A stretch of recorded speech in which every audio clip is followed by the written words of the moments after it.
So what about Global News? They're now saying that the Liberals are so far ahead, it's double digits. They're absolutely rocking this. It's over. It's done.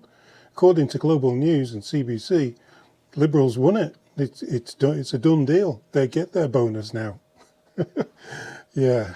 I wonder why they're reporting that Liberals are going to win this, because money is always a factor in everything, isn't it?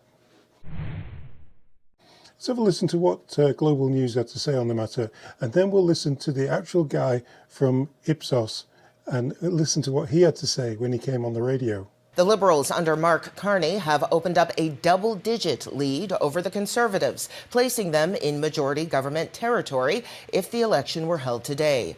A little more than half of respondents say they are certain of their choice, with just under 1 in 5 saying their vote has changed in the last 4 weeks. But the poll does suggest some are still open to switching their vote, with 5% of Liberal supporters suggesting they may vote Conservative and close to 20% saying they are considering the NDP.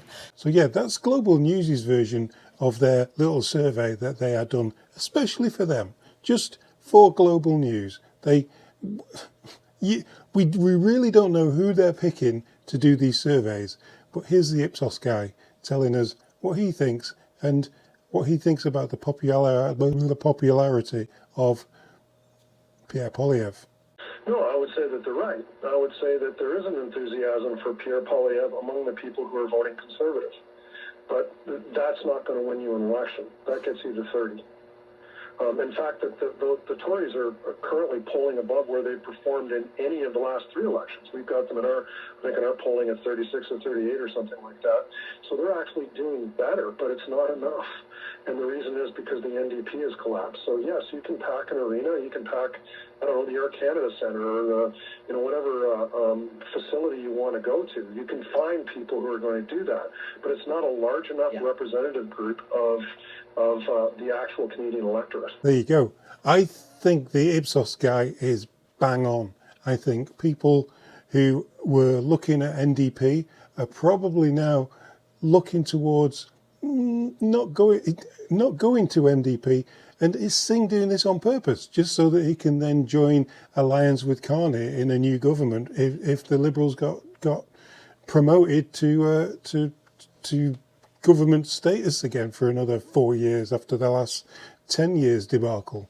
Do you think that's what he's aiming for? And that's why he's trying to be the worst candidate for people to vote so that they'll all flock over to Liberal? Or do you think Liberal voters are just thinking, well, there's not much in it for NDP, they ain't going to win it? But why aren't Conservative voters thinking that PPC won't win and just moving over to just wanting to vote for Conservative?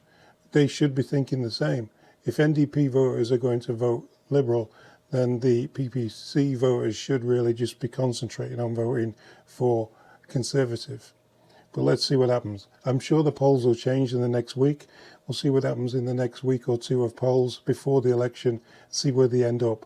Because we all know how it ended up for Kamala when she was racing ahead in the polls. Anyway, see you on the next one, guys.